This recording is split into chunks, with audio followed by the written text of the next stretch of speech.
मंत्रालयातून एक खळबळजनक बातमी समोर येते। मंत्री संजय राठोड यांच्या कार्यालयातून तब्बल 80,000 रुपये चोरीला गेल्याचा संशय व्यक्त केला जातोय।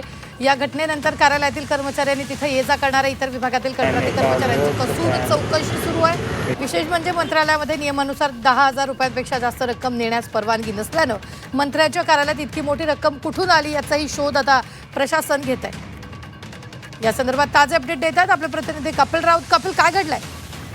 नक्कीच मंत्री संजय राठोड यांच्या कार्यालयातनं 80,000ची रोख रक्कम चोरीला गेलेली आहे आणि या चोरीला गेल्यानंतर आता एक कळबळ उडालेली आहे का पहिली गोष्ट म्हणजे एवढी मोठी कॅश त्या विभागापर्यंत पोहोचली कशी हा एक प्रश्न निर्माण झालेला आहे। कारण की मंत्रालयात 10,000च्या वरती आपण कॅश घेऊन जाऊ शकत नाही, मग 80,000 कॅश कशी आली हा एक प्रश्न आहे। त्याचबरोबर मंत्रालयांच्या दालनामधनं 80,000 चोरीला गेल्यामुळे एकंदरीत तिथले जे कर्मचारी असतील, तिथे अधिकारी आहेत, त्यांची झाडाझडती घेण्यास सुरुवात झालेली आहे, त्यांची झाडाझडती सुरू आहे। त्यामुळे एकंदरीतच मंत्रालय चाललंय काय असा प्रश्न निर्माण झालेला आहे।